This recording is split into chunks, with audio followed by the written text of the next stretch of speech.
तो आज class start हो रहा है। हम लोग का जो है इंडिया का रिवर हम लोग को पढ़ना है, तो वो लास्ट में पढ़ेंगे जब स्पेशल इंडिया के बारे में पढ़ेंगे। तो ठीक है, अभी फिलहाल हम लोग एक important topic related to Asia, जो हमारा हर मैप का क्लास के लास्ट में होता है, कि जो भी हमने जिस कंटिनेंट के बारे में पढ़ा है उससे जुड़ा हुआ कुछ इम्पोर्टेंट क्वेश्चन हम लोग करते हैं, है ना। कुछ इम्पोर्टेंट टॉपिक लिखते हैं जो मैपिंग के दौरान थोड़ा छूट भी जाता है, कुछ लिखवा भी देते हैं, है ना। तो ऑल ओवर पूरा रिसर्च करके यहाँ पे मैंने आप लोग के लिए रेडी किया है। तो अब स्टार्ट करेंगे। ऊपर में हेडिंग लिखेंगे इम्पोर्टेंट टॉपिक। क्या लिखेंगे?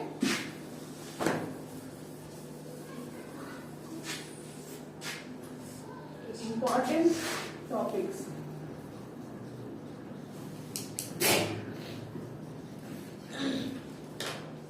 Of Asia. एशिया का इम्पोर्टेंट टॉपिक हम लोग करने वाले हैं, ठीक है। जिसमें सबसे पहला हम लोग किसी भी कॉन्टिनेंट का क्या करते हैं, लोकेशन से शुरू करते हैं, है ना। तो आप लोग बताइए एशिया का लोकेशन क्या है। मैप में देखिएगा, वर्ल्ड मैप में देखिएगा, नॉट फॉर कोई स्पेसिफिक एशिया का मत निकालिए, वर्ल्ड मैप निकालिए और उसमें उसका लोकेशन बताइए। एशिया का लोकेशन वर्ल्ड मैप में मेरे पास भी है,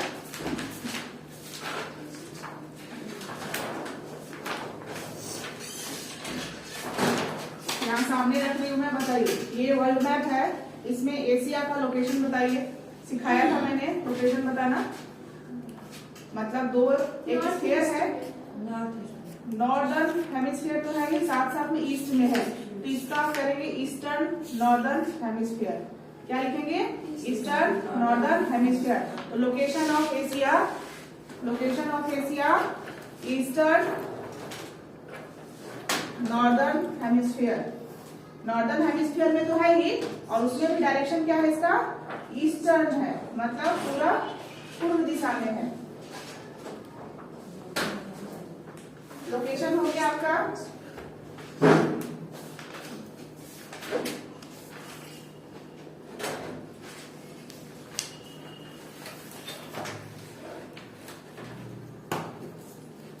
उसके बाद आपसे एक क्वेश्चन है, वर्ल्ड मैप भी देखिएगा, ठीक है। वर्ल्ड मैप भी देखना है, वर्ल्ड मैप भी ओपन रखिए अभी।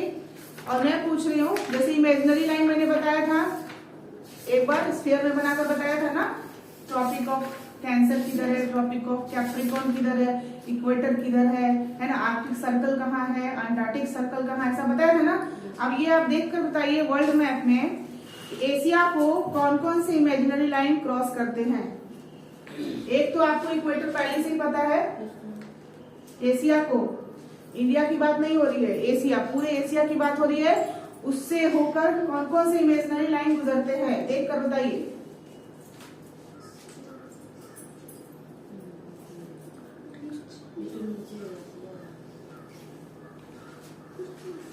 कौन कौन से इमेजिनरी लाइन है? पहला हमने लोकेशन लिख लिया, दूसरा हम लोग क्या कर रहे हैं, imaginary line. Imaginary line that passes through Asia. Asia से होकर गुजरने वाली इमेजिनरी लाइंस का नाम बताइए। पहला लाइन इक्वेटर लिखेंगे, ऐसे लिख के छोड़ देंगे, ठीक है। इक्वेटर लिखेंगे और इसमें कौन कौन सा देश से होकर गुजर रहा है आपको लिखना है, देश का नाम लिखना है, ठीक है, कंट्री का नाम लिखना है।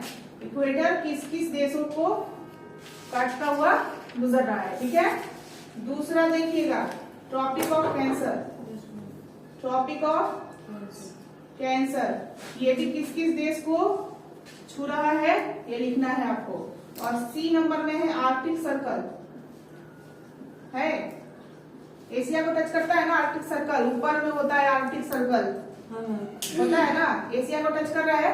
अब आप इस तीनों का कंट्री फटाफट लिख के बताइए कौन कौन सा कंट्री से टच कर रहा है। आप वर्ल्ड मैप में क्या देखेंगे, पॉलिटिकल वाला देखेंगे, वर्ल्ड मैप का पॉलिटिकल ढूंढेंगे और उसमें से लिखिए फटाफट एशिया का कौन कौन सा कंट्री है, बस फटाफट लिख के बताइए।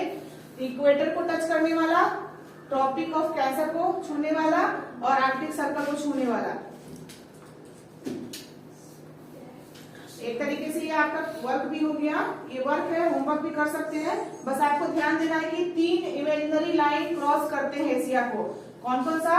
इक्वेटर, ट्रॉपिक ऑफ कैंसर और आर्कटिक सर्कल। ठीक है, तो नीचे से शुरू होगा, नीचे इक्वेटर, फिर ट्रॉपिक ऑफ कैंसर, फिर ऊपर में आर्कटिक सर्कल। ठीक है, हाँ उल्टा है ये लिखा हुआ।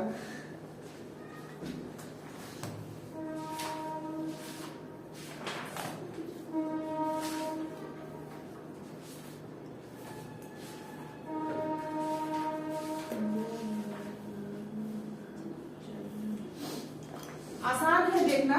ठीक है, 0 डिग्री जब मैंने बोला इक्वेटर का होता है, अब 0 डिग्री का लाइन देखते हुए चले जाइए और एशिया के किस इंडोनेशिया को पार्ट को टच कर रहा है, तो बस यहाँ क्या लिखेंगे? 0 डिग्री में इंडोनेशिया। ठीक है, 0 डिग्री वाला इक्वेटर किसको टच कर रहा है? इंडोनेशिया को, तो यहाँ इंडोनेशिया लिख देंगे, इंडोनेशिया। अब यहाँ से क्या क्वेश्चन बन सकता है? एशिया का एकमात्र देश जिसे इक्वेटर क्रॉस करता है, इंडोनेशिया। हो गया, चलिए आगे का। फिर हम लोग tropic of cancer, tropic of cancer के पास चलेंगे। तो ट्रॉपिक ऑफ कैंसर किस किस देश को टच कर रहा है? आपको ट्रॉपिक ऑफ कैंसर मिलेगा आपको 30 डिग्री नॉर्थ के नीचे वाला लाइन। ठीक है, वो आपको एशिया का कौन कौन सा कर रहा है? इंडिया, फिर बांग्लादेश भी है बच्चा, इंडिया है, बांग्लादेश है, म्यांमार है, चाइना है और उसके बाद ताइवान है। ठीक है, तो ये कंट्री लिख लीजिए, कंट्री लिख लीजिए, इंडिया, उसके बाद बांग्लादेश, उसके बाद म्यांमार, उसके बाद चाइना और ताइवान। ठीक है, इतना जो है, आज मेरे मार्कर को कुछ हो गया, ठंडा मार दिया है तो ठंडी लग गई है इसको। ठीक है,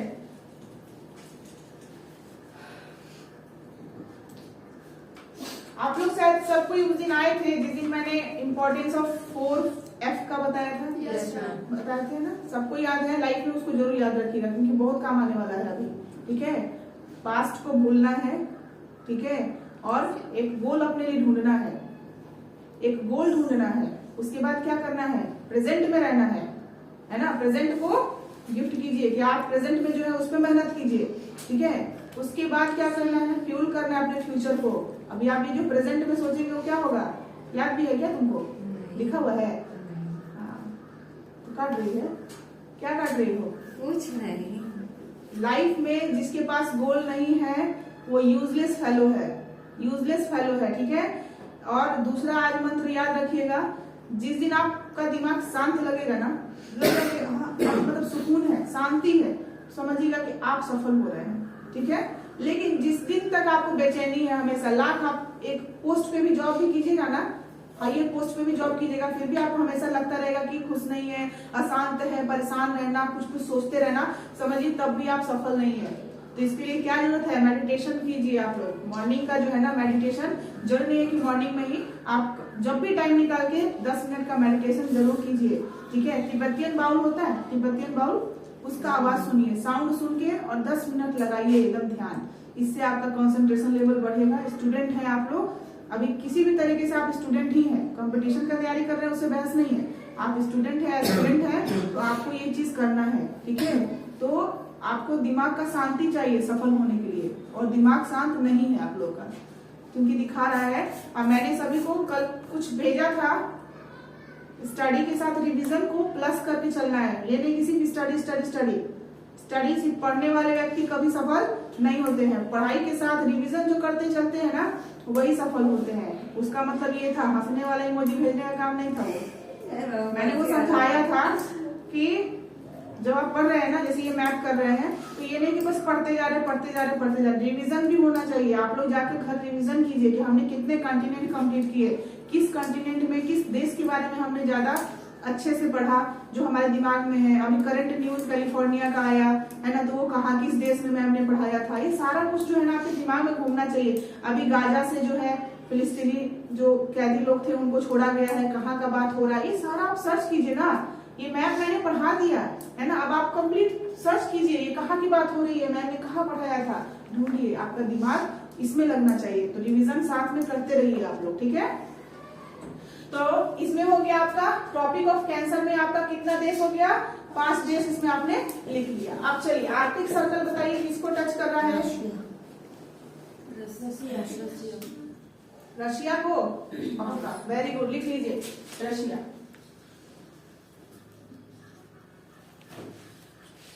ये याद करना कोई मुश्किल है क्या, नहीं है मुश्किल। चलो नेक्स्ट टॉपिक हम लोग करेंगे एशिया के बारे में।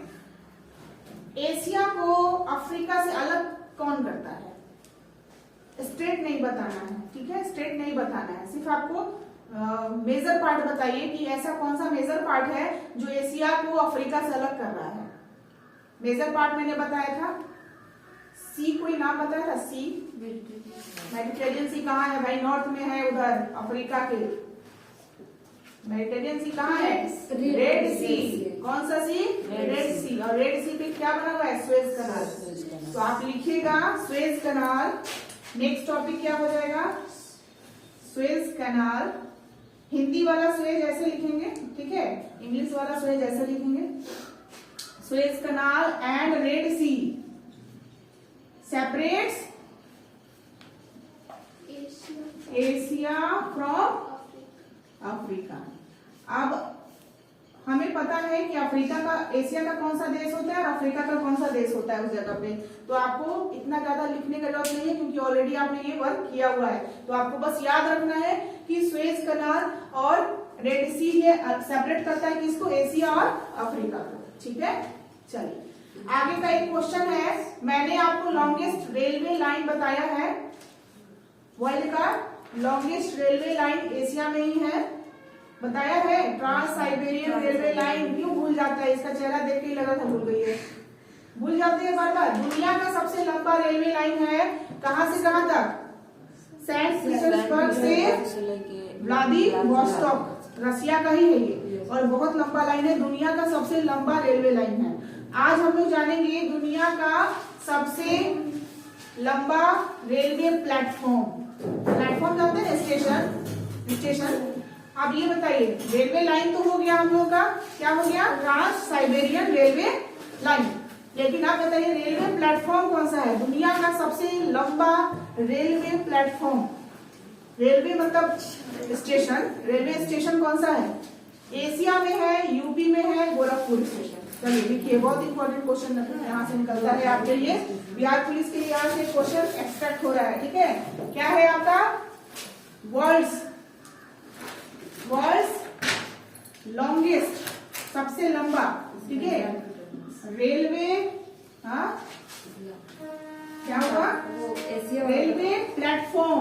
और प्लेटफॉर्म को आप किस जानते हैं, हम लोग स्टेशन बोलते हैं, क्या बोलते हैं, स्टेशन, ठीक है। तो दुनिया का सबसे लंबा रेलवे प्लेटफॉर्म जो है इन एशिया, एशिया में ही है, और एशिया में भी इंडिया, एशिया में भी इंडिया, और इंडिया में यूपी का, यार आज बहुत गुस्सा आ रहा है मुझे अपने मार्कर पे, सब नया मार्कर है, ऐसा हो गया है, Gorakhpur railway station, Gorakhpur railway station, ठीक है। ये दुनिया का सबसे लंबा रेलवे स्टेशन है। तो आपको लगता है ना कि अब हम लोगों को एक बार रेलवे स्टेशन में देखना चाहिए, भाई हमारे देश में है ना, हमारे पड़ोसी राज्य में है, और हम लोग जो है नहीं जानते हैं, नहीं गए हैं क्या कोई? yes, हम भी स्टेशन से गुजरे हैं, वहां जाकर घूमे नहीं, वहां रुके हैं। अच्छा ठीक,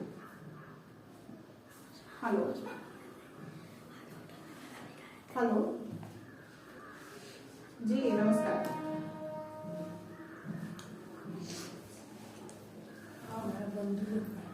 नहीं हम लोग को अभी नोटिस नहीं आया है, जैसे ही आएगा तो हम लोग बंद करेंगे, अभी ओपन है।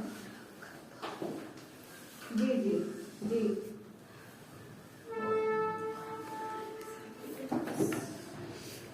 हाँ, अब ये बताइए कि अगर क्या आप लोगों को जानने की इच्छा हो रही है कि ये कितना लंबा होगा? मैं नहीं इच्छा हो रही है, मत करो, एग्जाम में आएगा तो बोलना मेरी इच्छा नहीं है जवाब देने की, है? तो इसका लिख लीजिए लंबाई, रेलवे स्टेशन की लंबाई जो है ना 1366.33 मीटर है, ठीक है, याद रखिएगा। मे भी कहीं पूछ दे लंबाई कितनी है। अब जब एग्जाम में, बिहार पुलिस एग्जाम में गांधी सेतु पुल का लंबाई पूछ सकता है, तो ये तो दुनिया का सबसे लंबा रेलवे स्टेशन है, इसका लंबाई क्यों नहीं पूछ सकता है? समझ में आ रहा है? चलिए, मैम पटना से देहरादून का दूरी पूछा था तो फिर हम लोगों को पूरा फुल प्रिपेयर रहना है, ठीक है। कुछ ऐसे क्वेश्चन आएंगे जिसका जवाब कोई नहीं दे सकता है, 100 और 100 तो कोई नहीं ला सकता है, क्योंकि विभाग भी ऐसा नहीं ना है कि खाली बैठा है। आप लोग के लिए यूनिक क्वेश्चन ढूंढने के लिए काम उसका पूरा साल भर मिलता है। जब तक वैकेंसी नहीं निकलती है ना, तब तक उन लोगों को यही काम है कि नमूना क्वेश्चन को ढूंढो, ठीक है। अब वो अलग बात है कि लोग अपना मेहनत बचाने के लिए प्रीवियस ईयर बीपीएससी का क्वेश्चन वगैरह लेके बिहार पुलिस में डाल देते हैं, अपना मेहनत बचाते हैं, लेकिन नहीं करना है ऐसा। हर विभाग का अपना ड्यूटी है, आप अपना वो ड्यूटी कीजिए, ठीक है। ढूंढिए, आपको स्टूडेंट के लिए यूनिक क्वेश्चन ढूंढना है ताकि बच्चे पढ़ाई यूनिक तरीके से करे। वो सेट मारने वाले लोग नहीं, जो आते हैं ना, सेट मारना है तो मैम बताइए, अरे भाई पढ़ा नहीं है सेट मारेंगे, सेट मार के जॉब ले लो। चलो, सेट मार के जो जॉब लेते हैं उनका लैंग्वेज पता चलता है ना, बिहार पुलिस में जब जॉब होता है तो उनका नॉलेज और लैंग्वेज दोनों बता देता है कि आप पढ़ के आए हैं कि बस सेट मार के आए हैं, ठीक है। हमें दोनों के साथ जाना है, ठीक है, पावर प्लस नॉलेज दोनों होना चाहिए। चलिए, तो हो गया ये बात क्या, लॉन्गेस्ट रेलवे प्लेटफॉर्म का। अब हम लोग बात करेंगे सबसे हाईएस्ट रेलवे लाइन कहाँ है, ठीक है। हाईएस्ट, सबसे ऊंचाई पे रेलवे लाइन बना है, क्योंकि आप लोगों को पता है पहाड़ों पर रेल लाइन नहीं बनता है, नहीं बनता है ना, नहीं बन पाता है, इम्पॉसिबल है बनाना। लेकिन बना है, वर्ल्ड का सबसे हाईएस्ट रेलवे लाइन बना है, ठीक है, वो भी एशिया में ही बना है, ठीक है। तो लिख लीजिए, वर्ल्ड हाईएस्ट रेलवे लाइन, दुनिया का सबसे ऊंचा रेलवे लाइन कहाँ बना है? तो एशिया में ही बना है, और एशिया के किस कंट्री में? चाइना में बना है, ठीक है, चाइना में बना है। क्या हुआ? प्राउड तो हो रहा है, क्योंकि देखो एशिया के बारे में भी मैंने इसलिए ज्यादा रिसर्च किया क्योंकि हमारा जो एग्जाम है, यहाँ मैं तुम लोग का एग्जाम नहीं बोलती हूँ, आप लोग ध्यान देते हैं कि नहीं, हमारा एग्जाम आप लोग के साथ साथ मेरा एग्जाम है। आप लोग अगर असफल हुए तो डायरेक्टली मेरे पे है कि मैं असफल हो गई। ये कभी मत सोचिएगा कि आप फेल हो रहे हैं, आप मुझे फेल कर रहे हैं, ठीक है। कहीं ना कहीं आप अपना फेल होना बर्दाश्त कर सकते हैं, लेकिन अपने टीचर का फेल होना बर्दाश्त नहीं होगा आपको, ठीक है। तो आपको कोशिश करना है, मेरे लिए एग्जाम देना है आपको, ठीक है, और बनकर दिखाना है। और एक तो सोसाइटी के लिए हम लोग आवाज उठा रहे हैं, सोसाइटी में हम लोग को प्रूफ भी करना है कुछ, है ना, तो उस चीज की भी ध्यान रखना है। तो हमारा एग्जाम जो है ये रिलेटेड किससे रहेगा? इंडिया से। इंडिया कहाँ है? एशिया। तो ये पूछेगा ही क्वेश्चन इससे जुड़ा हुआ, तो हम लोग एशिया के बारे में पूरा जानेंगे, ज्यादा जानेंगे। अदर कंट्री के बारे, अदर कंटिनेंट के बारे में मैंने इतना बताया है, नहीं बताया, लेकिन इसमें बहुत सारा जाएगा। अभी 30-40 क्वेश्चन जाएंगे इसमें, ठीक है, और ये याद होने चाहिए पूरे, ठीक है। तो हमारा वर्ल्ड का हाईएस्ट रेलवे लाइन एशिया में बना है, चाइना में बना है। अब देखिए, ये तो हो गया कि सब याद कर लेगा कि चाइना में बना है, लेकिन ये वाला चीज कोई सर्च नहीं करेगा जल्दी, मतलब कोई की बात नहीं कर रही हूँ मैं, मतलब 60% लोग सर्च नहीं करेंगे, 40% ही जो सिंसियर होंगे ना वो सर्च करेंगे कि कहाँ से कहाँ तक का, कहाँ से कहाँ तक का लाइन बना है, ठीक है। तो लिख लीजिएगा संघाई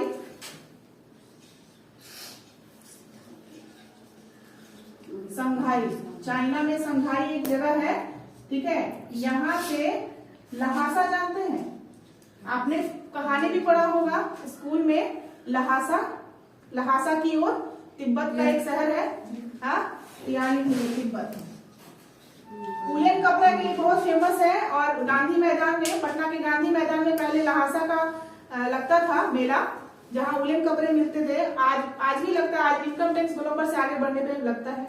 वहां रहकर मैंने पूरा रिसर्च मार डाला है, ठीक है। तो मेरे जाने के बाद एक बार लगा था गांधी मैदान में, पटना गांधी मैदान में लगा था लहासा का मार्केट, तो उसमें ही मैंने याद किया था कि भाई हमने 10th में या 9th में पढ़ा था ये, है ना, लहासा की ओर। तो ये है कहाँ से? संघाई से लहासा तक। संघाई कहाँ है? चीन में, ठीक है, और लहासा तिब्बत में, ठीक है। ये आपसे पूछ सकता है। अच्छा, ये भी पूछ सकता है कि अगर सबसे ऊंचा आप बोल रहे हैं कि मैम अगर ये सबसे ऊंचा है रेलवे लाइन, तो सी लेवल होता है ना, उससे ऊंचाई नापा जाता है। सी लेवल से कितना ऊंचा है मैम? 1000-2000 इतना मीटर ही हो सकता है ना, उससे ज्यादा हो सकता है? तो यस, हो सकता है। सबसे हाईएस्ट जो बना है ना वो 4500 मीटर हाई बना है, सी लेवल से बहुत ऊंचा है ये। 1000-2000 नहीं है ये, सीधा 4500 मीटर हाई बना हुआ है। ठीक है,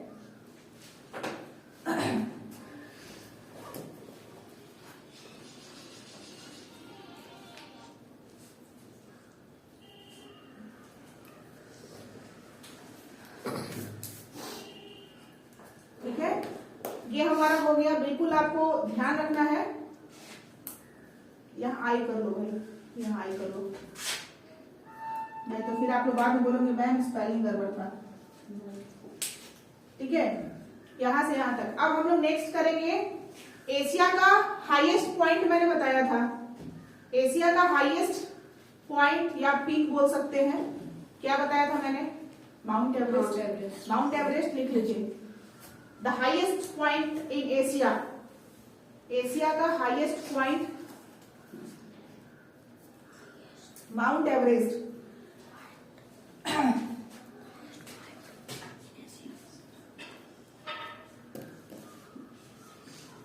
highest point in Asia Mount Everest. चलो इसके भी थोड़ी सी जानकारी ले लेते हैं। देखिए ये हो गया माउंट एवरेस्ट। हम लोग इंडिया में माउंट एवरेस्ट बोल रहे हैं इसको। ऐसे पाया ये कहाँ? नेपाल और चाइना में। अच्छा,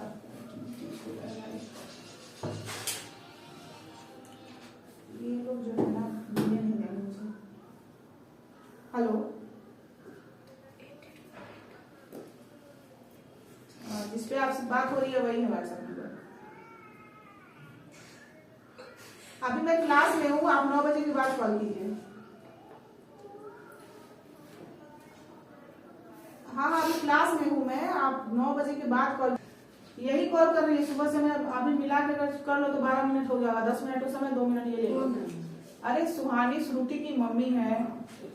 हाँ, हाईएस्ट पॉइंट इन एशिया क्या है? माउंट एवरेस्ट है। तो इंडिया में हम लोग इसको माउंट एवरेस्ट के नाम से जानते हैं, क्योंकि ये नेपाल और चाइना में ज्यादा फैला हुआ है। इसको हम लोग नेपाल में क्या बोलते हैं? पूछा हुआ क्वेश्चन है बिहार पुलिस में। सागर माथा। देखो जो सेट बनाया होगा ना, जो ये किया होगा उसको याद होगा। प्रीवियस ईयर क्वेश्चन में पूछता है, प्रीवियस ईयर क्वेश्चन में है कि नेपाल में माउंट एवरेस्ट को किस नाम से बुलाया जाता है? तो सागर माथा। यहाँ लिख लीजिए, नेपाल में सागर माथा बोला जाता है। ठीक है, अब जो मुझे बता देगा कि तिब्बत में इसको क्या बोलते हैं तो मान जाती। तिब्बत में दोनों क्वेश्चन पूछा गया है। तिब्बत में माउंट एवरेस्ट का नाम क्या है? क्या? Tibetan mountain? ऐसा नहीं होता है। इसका नाम है चोमोलुंगमा। चोमोलुंगमा। ऐसे कोमो भी हो सकता है, कोमोलुंगमा भी हो सकता है, चोमोलुंगमा भी हो सकता है। याद रखिएगा, तिब्बत में यहाँ बोलते हैं चोमोलुंगमा, है ना? लुंगमा। चलिए, तो हमने आज माउंट एवरेस्ट का भी नाम जान लिया, किस किस जगह पे क्या बोला जाता है। ठीक है, चलो आगे का क्वेश्चन है। जैसे अब हमने हाईएस्ट पॉइंट किया तो अब लोएस्ट पॉइंट भी जानना मांगता है ना। चलो, तो यहाँ क्या हो जाएगा? हाईएस्ट की जगह पे लोएस्ट पॉइंट इन एशिया। तो लोएस्ट पॉइंट इन एशिया क्या होगा? बता दीजिए। मैंने जब सी के बारे में बता रही थी तो मैंने बताया था डेड सी। डेड सी लोएस्ट पॉइंट है। ठीक है, ये माइनस में जाता है, सी लेवल के माइनस में इसका है, -1401 मीटर नीचे। ठीक है, तो इसलिए लोएस्ट पॉइंट लिखिए। इसको थोड़ा सा साफ करना होगा, पॉज करके थोड़ा साफ कीजिए। तो हमने हाईएस्ट पॉइंट कर लिया, अब लोएस्ट पॉइंट लिखेंगे। The lowest point in Asia कौन है?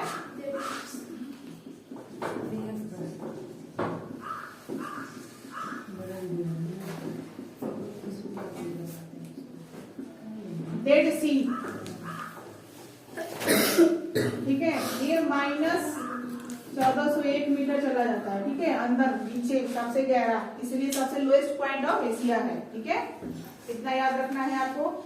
और डेड सी शायद मैंने आपको करवाया था, डेड सी के आसपास का कंट्री भी बताया हुआ था।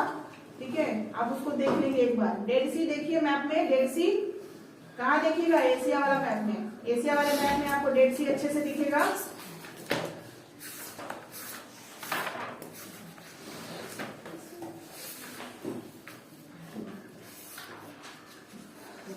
देख लीजिए।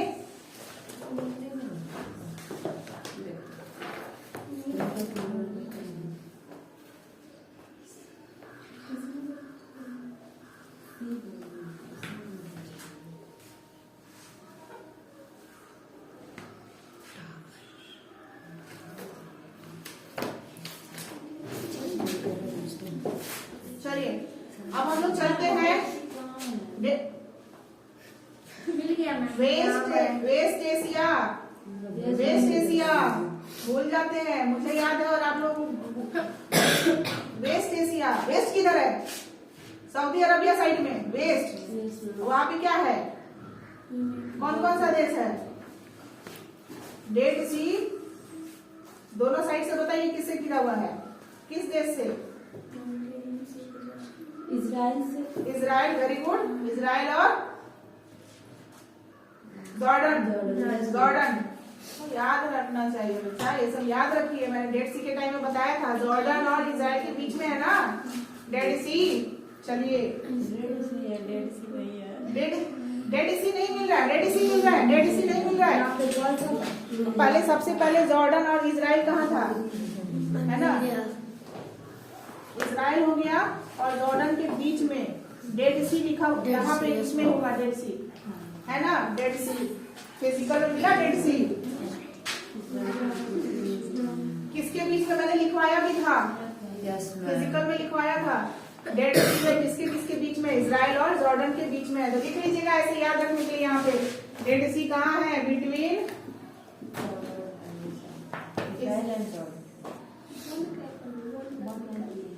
Israel and Jordan. बस इतना याद कर लीजिएगा, काफी है। आगे बढ़ते हैं। सबसे गहरा ट्रेंच, डीपेस्ट ट्रेंच। ट्रेंच मतलब जानते हैं आप लोग क्या होता है? ट्रेंच मतलब खाई। खाई जानते हैं ना, आगे कुआं पीछे खाई, ऐसा वाला कहावत सुना है ना आपने। तो डीपेस्ट ट्रेंच कहाँ है? दुनिया का सबसे डीपेस्ट ट्रेंच भी एशिया में ही है। ठीक है, एशिया में ही है। उसको कहते हैं मैरियाना ट्रेंच। याद रखिएगा, मैरियाना की खाई, मैरियाना ट्रेंच। और मैंने पढ़ाया था मैरियाना आइलैंड, पढ़ाया था नहीं? लोकेशन जब हम लोग किसी का ढूंढ रहे थे तो मैंने वहां बताया था, देखिए मैरियाना आइलैंड है। मैरियाना आइलैंड पैसिफिक ओशन की तरफ, पैसिफिक ओशन की तरफ मैरियाना आइलैंड। नाम सुना है क्योंकि मैंने बोला है, लेक्चर देख लीजिएगा, अगर नहीं बोला होगा तो मेरी मिस्टेक होगी। मैरियाना आइलैंड मैंने बताया था, ठीक है। उसी के ईस्ट में है, मैरियाना आइलैंड के ईस्ट में है मैरियाना ट्रेंच, खाई, मैरियाना की खाई। तो आप लिख लीजिएगा deepest trench, the deepest trench. Trench मतलब खाई ऑफ वर्ल्ड। पूरी दुनिया का सबसे गहरा खाई कौन सा है? Mariana, Mariana trench, Mariana trench. और ये मैरियाना आइलैंड के ईस्ट में है। चलिए आगे है, बचपन से पढ़ा होगा हाईएस्ट रेनफॉल कहाँ होता है? दुनिया में हाईएस्ट रेनफॉल एशिया में होता है, ये पता है। एशिया में कहाँ होता है? कहाँ? मेघालय, चेरापूंजी, हाँ, अब मौसनराम है। कहाँ है? मौसनराम, ठीक है, मेघालय का मौसनराम। सबसे हाईएस्ट रेनफॉल लिख लीजिए, highest rainfall in the world, या वर्ल्ड हाईएस्ट, क्या लिख सकते हैं? वर्ल्ड हाईएस्ट रेनफॉल कहाँ होता है? इन एशिया। एशिया में कहा? इंडिया। इंडिया में कहा? मेघालय, मेघालय।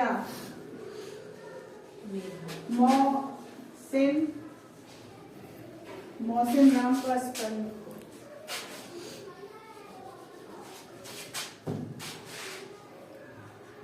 मौसनराम, ठीक है। मेघालय का कहानी बताया था, क्या था, अरुण अश्विन मेघा को जानते हैं। यस मैम, मेघा मेघा को को मनी बता- मेघा को मनी चाहिए।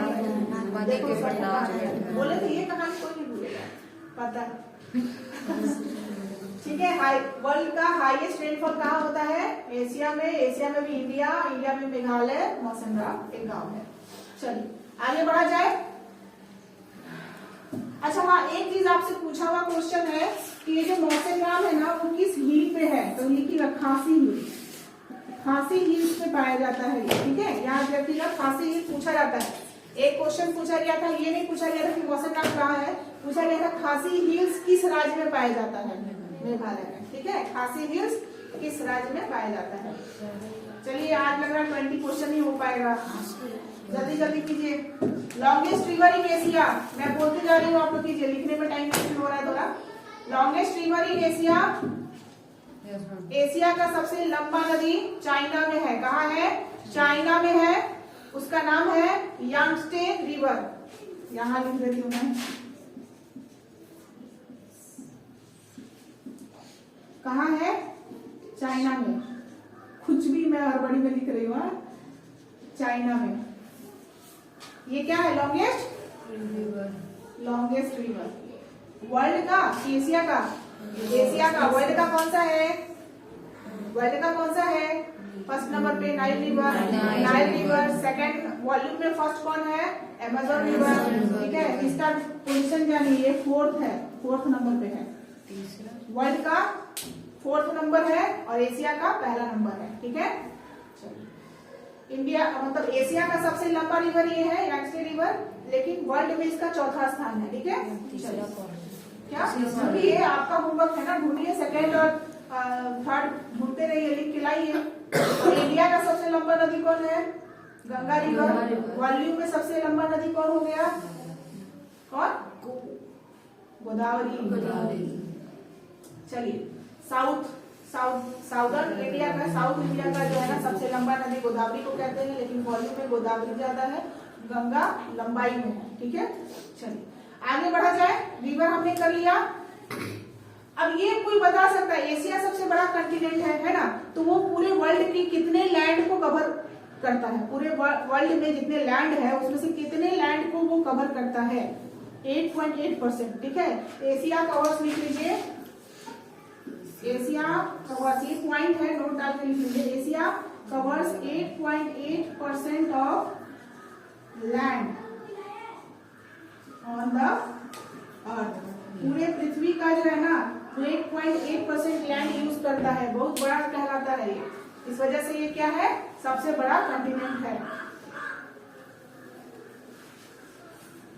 वो भी अर्थ का क्या होगा, on the earth, land of the earth, total surface area. Total surface area मतलब जितना लैंड होगा, आपको पता है 1/4 हिस्सा में क्या है, पानी है ना। हाँ, 1/4 हिस्सा ही लैंड है हमारा, पूरा बाकी सब क्या है, पानी है। तो उसका जो लैंड है उसमें से 8.8% जो है वो एशिया कवर करता है। चलिए उसके बाद बोल रहा है, आपसे पूछेगा कि दुनिया का सबसे लंबा कोस्ट लाइन वाला कंटिनेंट कौन है, एशिया है। ठीक है, ये सब लिख लीजिए। लार्जेस्ट कोस्ट लाइन किसका है, largest coast line, COASTLINE, coast line, तटीय क्षेत्र, तटीय जो है रेखा। ठीक है, तटीय रेखा किसकी है सबसे अधिक, एशिया की। ध्यान दीजिएगा, एशिया सबसे बड़ा है तो तटीय रेखा सबसे बड़ी होगी उसकी। चलिए, नंबर ऑफ कंट्रीज कितने हैं एशिया में, 48 लिख लीजिए। नंबर ऑफ कंट्रीज एशिया में 48। और आपको पता होना चाहिए एशिया जो है ना सेकेंड लार्जेस्ट नॉमिनल जीडीपी वाला कंटिनेंट है, सेकेंड। दूसरा कंटिनेंट जो सबसे ज्यादा जीडीपी क्या करता है, पे करता है। ठीक है, सबसे ज्यादा, तो कौन हो गया, सेकेंड लार्जेस्ट है ये। कौन है, पहला ढूंढिए, सभी हम ही बताते तो आप लोग क्या कीजिएगा, वहां जगह छोड़ दीजिएगा। सेकेंड अगर एशिया है तो फर्स्ट कौन सा होगा, जाहिर सी बात है अमेरिका का बात आएगा। मैं नहीं बताऊंगी, अब अमेरिका 2 है ना, कौन सा अमेरिका, नॉर्थ या साउथ, अब आप देखिएगा। हाँ, second largest second largest nominal GDP, ठीक है, नॉमिनल जीडीपी पूरे कॉन्टिनेंट का कौन है? एशिया है, ठीक है, एशिया है। अच्छा ये बताइए, ठीक है, जब अगर दे रहे हैं कि सेकंड लार्जेस्ट नॉमिनल जीडीपी है पूरे वर्ल्ड में, सेकंड नंबर पे एशिया है, तो इसमें कौन कौन सा देश है जो इकोनॉमीज है, हाईएस्ट इकोनॉमीज है? कौन है? एक तो भारत होगा ही ना, उससे भी बड़ा चाइना है ना, तो उसका नाम लिखिए, कौन कौन से है लार्जेस्ट इकोनॉमीज ऑफ एशिया? क्या लिखेंगे?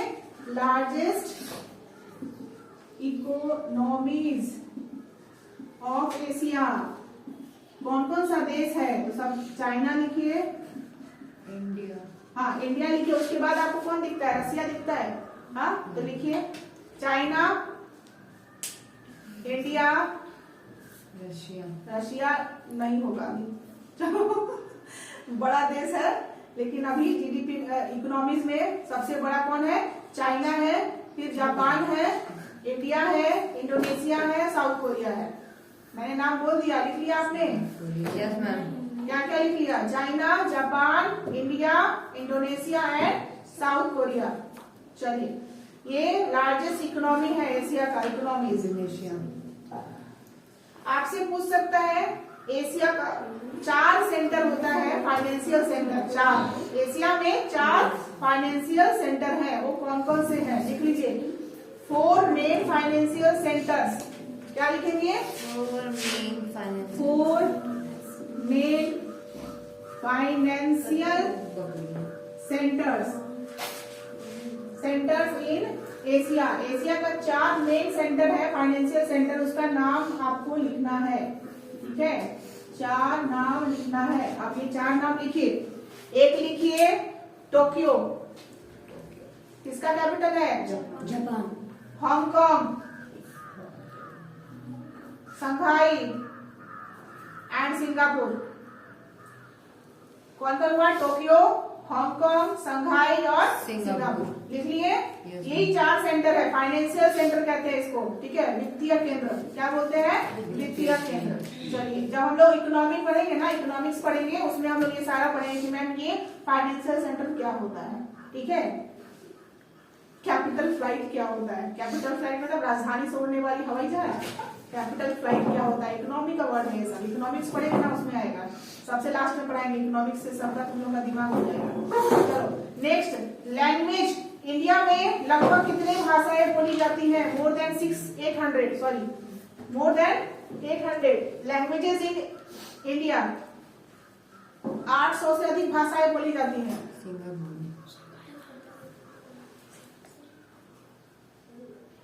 लिखो, लिख रहे हैं। Language in India more than 800, ठीक है। आपका इसे प्रीवियस जो है अब किस एग्जाम का था, प्रीवियस क्वेश्चन मुझे ध्यान नहीं आ रहा है, उसमें आपको फिलीपींस का भी पूछा था, फिलीपींस का, तो ऐसे कुछ जरूरी नहीं है, इंडिया का याद करना बहुत जरूरी है। आगे चलिए, छोड़िए, आप लोगों को फिलीपींस वगैरह का नहीं लिखना है, इंडिया का याद हो गया ना।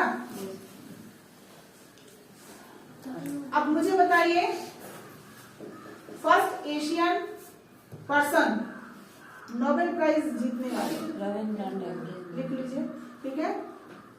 और first person, Indian person won Nobel prize in science, C V doctor C V Raman. ये सब याद है, ये सब लिख लो जल्दी, ये सब पूछता ही पूछता है। तो first Asian Nobel person Nobel prize winner, first Asian Nobel prize winner, ठीक है। इनको लिटरेचर में मिला था, रविन्द्रनाथ टैगोर को किसमें मिला हुआ था? लिटरेचर मतलब साहित्य में मिला था, ठीक है। और पहले एशियन, खासकर वो क्या थे? इंडियन थे ना, इंडियन थे, डॉक्टर सर सीवी रमन को मिला हुआ था, सर की उपाधि मिली थी उनको, ठीक है। तो सर सीवी रमन लिखना, सर सीवी रमन, ठीक है, सर। साइंस के क्षेत्र में, विज्ञान के क्षेत्र में उनको मिला था। विज्ञान में भी कौन सा?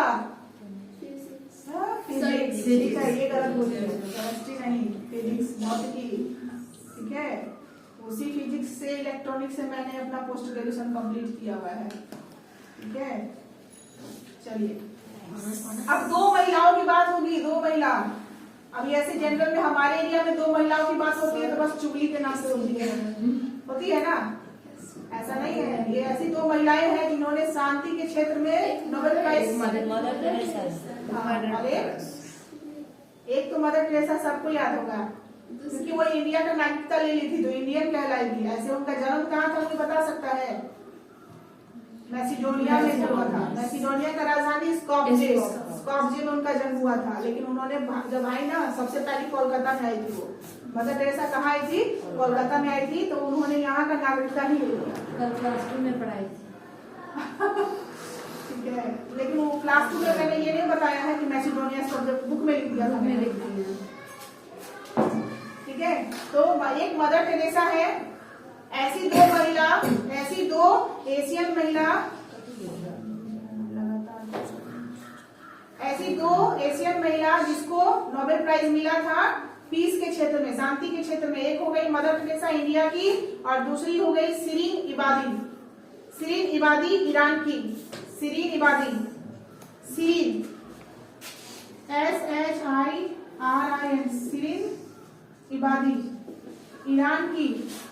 और लिख लीजिए फर्स्ट मुस्लिम महिला, first Muslim women, Nobel prize पाने वाली पहली मुस्लिम महिला। ठीक है, तो आज के लिए यही 20 क्वेश्चंस रहेंगे आपके। आगे का हम लोग कल करते हैं फिर। Thank you.